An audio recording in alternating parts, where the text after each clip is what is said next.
الله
আল্লাহর কাছে থেকে যে আল্লাহ আমার হায়াত তো এতদিন, আপনি আমার আর 10টা দিন সময় দেন, আমি একটু নিজেকে পরিবর্তন করি।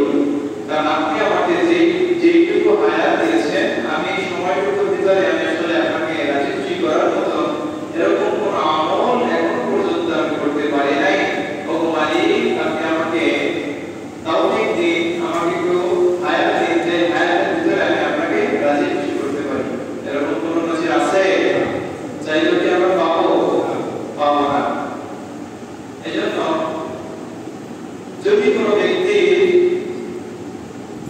কোনো ব্যক্তি ক্যান্সারে আক্রান্ত হয়, তখন কিন্তু তার একটা ডেট, ডাক্তাররা সমস্ত রিপোর্ট দেখে, সমস্ত টেস্ট করে একটা রিপোর্ট দেয় যে আপনি আর মাত্র 1 মাস অথবা 2 মাস অথবা সর্বোচ্চ 3 মাস বাঁচতে পারেন, এর বেশি আপনি বাঁচবেন না। কারণ আপনার শরীরের ভিতরে, আপনার দুনিয়াতে বেঁচে থাকতে হলে, আপনার রূহটা দেহের ভিতরে থাকতে হলে যে সমস্ত জিনিস আপনার ভালো থাকতে হবে শরীরের ভিতরে, এই সমস্ত জিনিস আপনার ভালো নাই, কাজে আপনার এই সময়ের ভিতরে চলে যেতে হবে। তার কিন্তু একটা নির্ধারিত সময় কিন্তু ডাক্তাররা দিয়ে দিয়েছে, শুধুমাত্র চিন্তা চেতনা অনুযায়ী এরকমটা হইতে পারে। তো আল্লাহ চাইলে কোন কোন ব্যক্তিকে সুস্থ করে দেন, কিন্তু ক্যান্সারের রোগী বেশিরভাগ আল্লাহ তাআলা কি করেন? দিয়ে যান। তো তাদের কিন্তু একটা সময় কিন্তু তারা পায় যে আমরা আর কিছুদিন বাঁচতে পারি, কিন্তু আমরা যারা সুস্থ আছি, সামান্য অল্প কিছু রোগ শক্তি আছে, মোকাবেলা করতেছি, কিন্তু ওষুধ খাইলে পরে আমরা ঠিক হয়ে যাচ্ছে, আমাদের কিন্তু এই গ্যারান্টিও নেই। কারণ আমরা যদি এখন বর্তমান প্রেক্ষাপট অনুযায়ী চিন্তা করি, বর্তমান বাংলাদেশে তো অবৈধ খুন খারাপি হচ্ছে, মানুষ সময় একজন আরেকজনের হাতে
তখন আমার এই দেহটা কোনো মূল্য থাকে না। এক সপ্তাহ, এক মাস, কয়েক মাস যাওয়ার পরে কিন্তু এই দেহের আর কোনো মূল্য তার দেহের মানে পচন হয়ে মাটির সাথে মিশে একদম শেষ হয়ে যাবে। শুধু নাম থাকবে দুনিয়াতে যে অমুক লোক, এই নামের একজন ব্যক্তি দুনিয়াতে একটা সময় ছিল, এই জায়গায় এই কাজটা অমুক জন করে গেছে, কিন্তু সে মারা গেছে আজ থেকে 10 বছর আগে। এই জন্য আমাদের করা উচিত কি, আল্লাহ যে রূহটা দিয়েছে, এই রূহ দ্বারা এই জীবনটা দিয়েছে, জীবন দ্বারা আল্লাহকে রাজি খুশি করা। কি করা? আল্লাহকে রাজি খুশি করা। আল্লাহ পাক রব্বুল আলামিন যে সমস্ত কাজে রাজি খুশি থাকে, এই সমস্ত কাজ আমাদের বেশি বেশি করতে হবে। তো সর্বোপরি আমরা একটা জিনিস বুঝলাম যে আল্লাহ যে জীবনটা দিয়েছে, এই জীবনটাই মূল্যবান। এই জীবনটা যতদিন পর্যন্ত আমার দেহের ভিতরে আছে, ততদিন পর্যন্ত আমরা যেই সমস্ত আমল করব, সেটা হোক বদ আমল অথবা নেক আমল। বদ আমল যদি আমরা করি তাহলে আমাদের জন্য রয়েছে জাহান্নাম, আর যদি নেক আমল করি আমাদের জন্য রয়েছে জান্নাত। আল্লাহ পাক রব্বুল আলামিন বলেন যে আল ওয়াদাতুম মা ওয়াদা রাব্বুকুম হাক্কা, আমি তোমাদেরকে যে সমস্ত ওয়াদা করেছি মৃত্যুর পরে তোমরা পাই হিসেবে সব পেয়ে যাবে।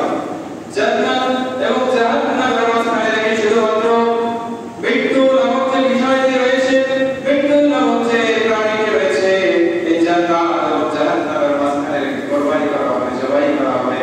জবাই করার পরে জাহান্নামীদেরকে উদ্দেশ্য করে বলা হবে, ইয়া আহলান নার খুলুদুল্লাহ ওয়াতাকিহা, ওয়ে জাহান্নামীদের দল, তোমরা চিরস্থায়ী জাহান্নামে চলে যাও, আজকের পর তোমাদের আর কোনো মরণ নাই। জান্নাতীদেরকে উদ্দেশ্য করে বলবেন, ইয়া আহলাল জান্নাহ খুলুদুল্লাহ ওয়াতাকিহা, হে জান্নাতীদের দল, তোমরা চিরস্থায়ী জান্নাতে চলে যাও, আজকের পর তোমাদের আর কোনো মরণ নাই। তোমাদের এই জান্নাতের সার্টিফিকেট তোমাদেরকে দিয়ে দিলাম। সমস্ত জান্নাতীরা জান্নাতের ভিতরে আরাম করতে থাকবে, আনন্দ উল্লাস করতে থাকবে, আনন্দ উল্লাস করতে করতে হঠাৎ করে জান্নাতের ভিতরে গাইবে একটি আওয়াজ আসলো, আসসালামু আলাইকুম ইয়া আহলাল জান্নাহ। সমস্ত জান্নাতীরা অবাক দৃষ্টিতে তাকিয়ে থাকবেন, ডানে তাকাবেন, কাউকে দেখতে পাবেন না, বামে তাকাবেন, কাউকে দেখতে পাবেন না। চারিদিকে দেখার পরে যখন নিজেরা নিজেদেরকে প্রশ্ন করবেন, এত সুন্দর করে এই সালাম আমাদেরকে কে দিল, কে দিল এই সালাম? আগে তো কখনো এই কোনো সালাম শুনে নাই। হঠাৎ করে গাইবে হবে আরেকটি আওয়াজ আসবে, ও জান্নাতীদের দল, এই সালাম তোমাদেরকে আর কেউ নয়, আমি আল্লাহ তোমাদেরকে সালাম দিলাম। সুবহানাল্লাহ। জান্নাতে আল্লাহ তাআলা এই সালাম পাইতে রাজি আছেন থেকে করে আল্লাহ পাক রব্বুল আলামিন আমাদেরকে জান্নাতে আল্লাহর এই সালাম পাওয়ার তৌফিক দান করুন। সকলে বলি আমিন। সাথে সাথে আল্লাহ পাক রব্বুল আলামিন সমস্ত জান্নাতীদেরকে বলবেন, হাল ওয়াজাদতুম মা ওয়াদা রাব্বুকুম হাক্কা, ও জান্নাতীদের দল, তোমাদেরকে যে ওয়াদা করেছিলাম, দুনিয়াতে তোমরা আমার কথা মতো আমার পথে যদি চলো তাহলে তোমাদের জন্য রয়েছে জান্নাত, এবং জান্নাত পাওয়ার পরে জান্নাতের ভিতরে যেই সমস্ত নিয়ামত দেওয়ার কথা বলেছিলাম সেই নিয়ামত তোমরা পেয়েছো। সাথে সাথে জান্নাতীরা উত্তর দিলেন, ও আল্লাহ, দুনিয়াতে বসে আমরা সেই যে নিয়ামতের কথা শুনেছি সমস্ত নিয়ামত আমরা পেয়ে গিয়েছি। সাথে সাথে দুইটা দল বিভক্ত হয়ে যাবে, জান্নাতের ভিতরে দুইটা দল বিভক্ত হওয়ার পরে আলেম ওলামাদের কি দল হবে, আলেম ওলামাদের, ও আল্লাহ, সব আমরা পাইছি কিন্তু বড় একটা নিয়ামত এখনো পর্যন্ত পাই নাই। সাথে সাথে আল্লাহ পাক রব্বুল আলামিন বলবেন, এক দল বলেছে যে তার সব নিয়ামত পেয়েছে, তোমরা বলো কেন পাও নাই? তোমরা এমন কি নিয়ামত আছে যেটা এখনো পর্যন্ত পাও নাই? সাথে সাথে আলেমদের দল বলবে, ও আল্লাহ, দুনিয়াতে বসে রাসূল সাল্লাল্লাহু আলাইহি ওয়াসাল্লামের হাদিস শুনেছি, রাসূল করিম সাল্লাল্লাহু আলাইহি ওয়াসাল্লাম সাহাবীদেরকে নিয়ে পূর্ণিমার রাতে পূর্ণিমার চাঁদের দিকে তাকিয়ে বলেছিলেন, ও সাহাবীদের দল, পূর্ণিমার চাঁদ দেখতে তোমাদের কি কোনো সমস্যা হয় কিনা?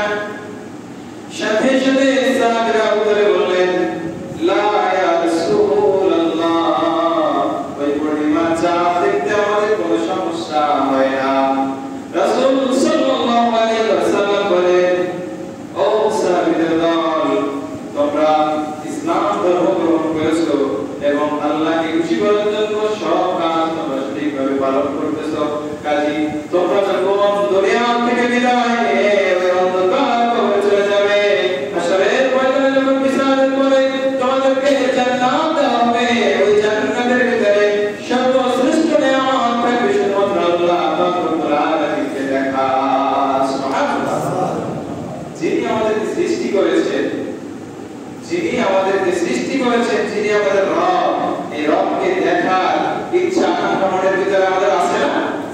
আছে। তো এইটা থাকবে সবচেয়ে শ্রেষ্ঠ নিয়ামত। কারণ এত সুন্দর পৃথিবীর ভিতরে এত সুন্দর সুন্দর জিনিস আমরা দেখতে পাই, যেটা দেখে আমরা মুগ্ধ হয়ে যাই, যেটা দেখার জন্য মানুষ লাখ লাখ কোটি কোটি টাকা খরচ করে, কিন্তু সেই জায়গায় আল্লাহ নিজে কতটাই সুন্দর হতে পারে সেটা আমাদের ধারণার বাইরে, যেটা আমাদের ধারণার বাইরে কোনোভাবেই আমরা দেখতে মানে ধারণায় নিয়ে আসতে পারবো না। যেমন এই আলে ওয়ালাদের দল যখন আল্লাহ পাক রব্বুল আলামিনকে বললেন, আল্লাহ রাসূলের এই হাদিস শুনেছি যে সাহাবীরা এরকম চাঁদের দিকে তাকিয়েছিল, কিন্তু ওই চাঁদটা স্পষ্টভাবে দেখছে, কিন্তু দূর থেকে কাছে থেকে দেখার মতো মানে সেরকম পরিস্থিতি হয় নাই। তার মানে আমরা বুঝলাম যে আপনাকে আমরা ঠিক ওই চাঁদের আকারে দেখতে পাবো, আল্লাহ একবারই আমরা আপনাকে দেখতে চাই। আল্লাহ পাক রব্বুল আলামিন বললেন, না, তোমরা কোনোভাবেই আমাকে দেখতে পাবে না, আমাকে দেখার যে ধৈর্য, যে সহ্য, এটা তোমাদের ভিতরে নাই।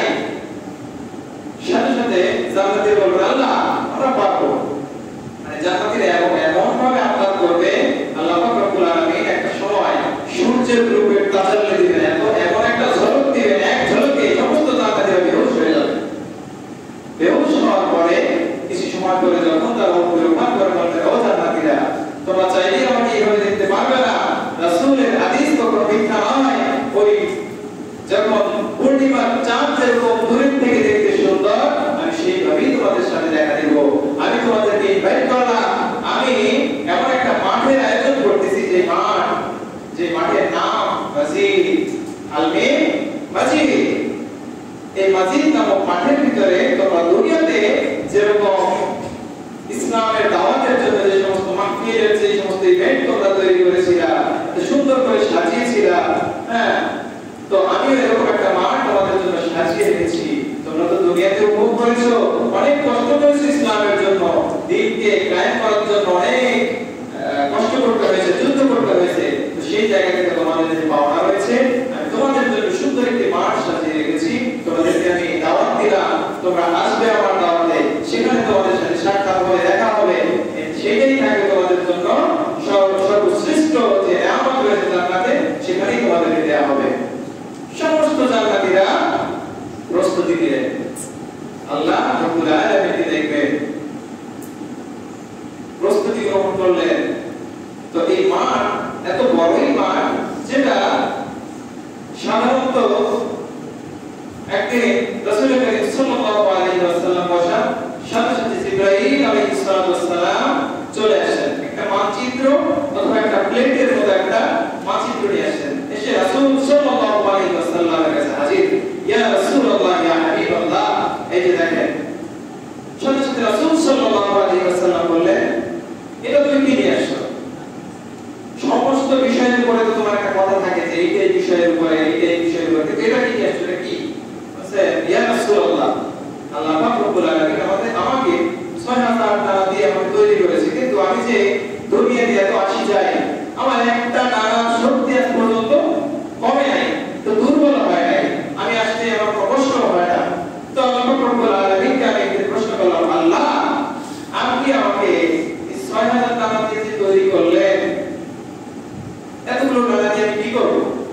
আমার তো একটা টাকার শক্তি, একটা টাকার শক্তি তো কোনো সময় ভুলায় না, এতগুলো টাকা আমার তো লাগে না। তো নিশ্চয়ই আপনি আল্লাহ, আপনি যেহেতু দিয়েছেন, নিশ্চয়ই এটা কোনো না কোনো কাজে লাগে। কাজেই আমি একটু পরীক্ষা করতে চাই যে আমার এই টাকাগুলো কোন কাজে লাগে, আপনি একটু আমাকে পরীক্ষার জন্য একটা সুযোগ দিবেন। সাথে সাথে আল্লাহ পাক রব্বুল আলামিন বলেন যে তুমি সাত আসমান সাত জমিনের ভিতরে আনাচে কানাচে সব জায়গা থেকে ঘুরে আসো, একটা মুহূর্তের ভিতরে সে ঘুরে ঘুরে আল্লাহর দরবারে আসে, আল্লাহ আমি তো হাজির। বলছে কি, টাকার যে শক্তি কি একটু কমলো? বলছে না আল্লাহ, একটু কমে না। এই যে একটা দানা থেকে আমি উপরে নিচে এত জায়গায় ঘুরলাম, একটা দানা শক্তি এখনো পর্যন্ত কমে নাই। বলছে তুমি জান্নাত জাহান্নাম ঘুরে আসো, জান্নাত ঘুরলো, জাহান্নাম ঘুরলো, আমার আল্লাহর দরবারে হাজির, আল্লাহ আমার দানা শক্তি এখনো পর্যন্ত কমে নাই। সাথে আল্লাহ পাক রব্বুল আলামিন বললেন, আমি একটা মাঠ তৈরি করেছি জান্নাতীদের জন্য, যেখানে একটা এমন একটা ইভেন্ট হবে যে দুনিয়াতে মাহফিলের যে একটা মানে সিস্টেম আমরা পাই, দুনিয়াতে আমরা যে মাহফিলের যে বড় অ্যারেঞ্জমেন্ট করি ঠিক সেরকম একটা, তবে এর আরো উত্তম মানে দামি দামি জিনিস সেখানে থাকবে যেটা আমাদের ধারণায় থাকবে না। কিন্তু আমাদের দুনিয়ার ক্ষেত্রে তো আসলে এটা শুধুমাত্র তুলনা করা যায়, কিন্তু এর থেকে হাজারো গুণে সৌন্দর্য এবং আরো উন্নত মান হবে। তো আল্লাহ পাক রব্বুল আলামিন বললেন যে মাজিদ নামক একটা মাঠ আমি তৈরি করে রেখেছি জান্নাতীদের জন্য, জিবরাইল তুমি যাও ওই মাঠটাকে একটু পরিদর্শন করে আসো। হযরত জিবরাইল আলাইহিস সালাতু ওয়াস সালাম রওনা হলেন মাজিদ নামক মাঠে। মাঠের একটি কোণা থেকে কোরআন শুরু করলেন, আরম্ভ করলেন। উঠতে উঠতে যখন একটা ডানা শক্তি শেষ হয়ে যায়, সাথে সাথে আরেকটা ডানা থেকে ওরা শুরু করেন। এরকম একটা দুইটা করতে করতে 100 ডানা ছেড়ে দিয়ে ওরা শুরু করলেন। একটা সময় 100 ডানা শক্তি যখন শেষ হয়ে যায় 200 ডানা ছেড়ে দেয়। 200 করতে করতে এরকম করতে করতে 6000 ডানা ছেড়ে দিয়ে উঠতে শুরু করলেন। উঠতে উঠতে যখন তার 6000 ডানা শক্তি সব শেষ হয়ে যায়, এমন অবস্থায় চিন্তা করলেন আর যদি সামনে যাই তাহলে পিছনে আসার মতো শক্তি আমার থাকবে না, কাজে এই মুহূর্তে আমার আল্লাহর দরবারে ফিরে যাওয়া উচিত। আল্লাহু আকবার। মাঠের কতটুকু অংশ সে ঘুরে শেষ করতে পারছে এটা জানার জন্য আল্লাহ পাক রব্বুল আলামিনের দরবারে হাজির। আল্লাহ আমার এতগুলো ডানা দিলে আমি তো মনে হয় যে আমি মাঠ অতিক্রম করবো, আর একটু হইলে আমি মাঠ ঘুরে শেষ করতে পারবো, এরকম একটা পরিস্থিতি চলে আসছিল। কিন্তু আল্লাহ আমার জানতে ইচ্ছা হয় না কতটুকু বাকি আছে। আল্লাহ পাক রব্বুল আলামিন বলেন জিবরাইল ওই মাঠের একটা কোণাও তুমি ঘুরে শেষ করতে পারো না। আল্লাহু আকবার। ওই মাঠের একটি কোণাও তুমি ঘুরে শেষ করতে পারো নাই, কারণ এই মাঠের ভিতরে রয়েছে এত পরিমাণ সৌন্দর্যের জিনিস যেটা জান্নাতীরা শুধু ঢুকবে শুধু একের পর এক দেখতে থাকবে দেখতে থাকবে, এদের দেখার কোনো শেষ হবে না। ওরা যে যেই জান্নাতে এখন আছে সেই জান্নাতে যে আরামায়েশ করতেছে এর থেকে উত্তম কিছু যদি আমি আমার এই মেহমানদের জন্য যদি আমি করতে না পারি তাহলে আমারটা তো ওদের থেকে মানে একটু। আমরা যদি কোনো জায়গায় বেড়াতে যাই মনে করেন বাড়িতে বসে আমরা কি খাই, শাক পাতা ডাল আলু যা থাকে তাই খাই, কিন্তু বেড়াতে গেলে আর একটু উন্নত মানের খাবার দেয় না। তো আল্লাহ তাদের জান্নাতি মেহমানদেরকে ইনভাইট করবে, ওখানে একটু উন্নত মানের জিনিস থাকবে এবং উন্নত একটা এরিয়া থাকবে। আমরা যখন পার্কে যাই সবাই কিন্তু পার্কে যাই একটু বড় সড়ো দেখে সৌন্দর্য দেখে, তাই না? তো আমাদের জন্য মাজিদ নামক মাঠটা থাকে অনেক বড় একটা নেয়ামত এবং এরিয়াও থাকে অনেক বড়, ঘুরেও শেষ করা যাবে না। কাজেই আমাদের জান্নাতে যাওয়ার যে একটা আশা, যে বিষয়গুলো আমি বললাম, আমাদেরকে জান্নাতে যাওয়ার জন্য কিন্তু যদি মনে করেন যে কঠিন তাহলে কঠিন, আর যদি মনে করেন সহজ তাহলে সহজ। সর্বপ্রথম আমি একটা বিষয় বলে আজকে আলোচনা শেষ করব। আমরা সবাই মুসলমান, আমরা কলেমার উপর ঈমান এনেছি, রাসূলকে নবী হিসেবে মেনেছি, আল্লাহ পাক রব্বুল আলামিনকে রব হিসেবে মেনে নিয়েছি। এর পরবর্তী যে কাজটা সেটা হলো কি আমাদের অন্তর এবং শরীর পুরোটাকে পবিত্র করতে হবে। পবিত্র করার পরে আমাদের যে দৈনিক 5 ওয়াক্ত নামাজ রয়েছে এই নামাজ সঠিকভাবে আদায় করতে হবে। আমরা যে এই যে মসজিদে শুক্রবারে যে আপনারা বয়ান শুনেন, বয়ান যদি একটা মানুষের হেদায়েতের উসিলা হইতো তাহলে শুক্রবারের আলোচনার পরে আসরের রক্তে মসজিদে মুসল্লিদেরকে জায়গা দেওয়া যাইত না। যদি একটা মাহফিল, যদি মাহফিলের যে বক্তব্য রয়েছে বক্তব্যটাও যদি মানুষের জন্য যদি হেদায়েত হইতো তাহলে মাহফিলের পরের দিনে কোনো বেনামাজি এলাকার ভিতরে থাকতো না, কোনো সুদখোর, এই যে গাঁজাখোর, নেশাখোর কোনো কিছুই এলাকার ভিতরে থাকতো না, কারণ সব বিষয়ের উপরেই আরেকটা বয়ান করেন। কাজেই সংক্ষেপে আমি একটা জিনিস বলবো যে শুধুমাত্র হেদায়েত আল্লাহর কাছ থেকে চেয়ে নিয়ে আসতে হয়। আল্লাহর কাছে যতক্ষণ পর্যন্ত আপনি নিজে না চাইবেন, হুজুরে চাইতে চাইতে শেষ হয়ে গেলেও কিন্তু আল্লাহ দিবে না। এজন্য নিজের অন্তরকে নিজে পরিষ্কার করা, নিজের শরীরকে নিজে পরিষ্কার করা, কারণ আমার এই যে পরিষ্কার পরিচ্ছন্নতা ঈমানের অঙ্গ, একটা অংশ। এই অংশটুকু যখন আমাদের পরিপাটি হয়ে যাবে এরপর ঈমান কন্ট্রোল করা আমাদের জন্য সহজ। তো আমাদের সর্বপ্রথম যে বিষয়টা পরিষ্কার পরিচ্ছন্নতা এবং আল্লাহর উপর ঈমান আনা, নবী করিম সাল্লাল্লাহু আলাইহি ওয়াসাল্লামের নবী করিম সাল্লাল্লাহু আলাইহি ওয়াসাল্লামকে ভালোবাসা, এরপরে দিনের পথে থাকা, পাঁচ ওয়াক্ত নামাজি হওয়া, শুধুমাত্র এই ওয়াজ নসিহত এই সমস্ত কোনো বিষয় না, এগুলো শুধুমাত্র আপনাদেরকে মনে করিয়ে দেওয়ার জন্য। কিন্তু হেদায়েত শুধুমাত্র আল্লাহর হাতে, তিনি যাকে চাইবেন তাকে দিবেন, কিন্তু তার সে তো এমনি এমনি চাইবেন না। আল্লাহ খুশি হয় এমন কিছু কাজ আমাদেরকে করতে হবে এবং চেয়ে নিয়ে আসতে হবে। আল্লাহ ইয়াসআলিল্লাহ ইয়াগদাব আলাইহি, যে ব্যক্তি আল্লাহ তাআলার কাছে চায় না, আল্লাহ তাআলা তার উপরে রাগান্বিত হয়। এজন্য চাইতে থাকবেন, কোন সময় যে আল্লাহ দিয়ে দিবেন বলা যায় না। যাই হোক, এতক্ষণ পর্যন্ত আমরা যা কিছু শুনলাম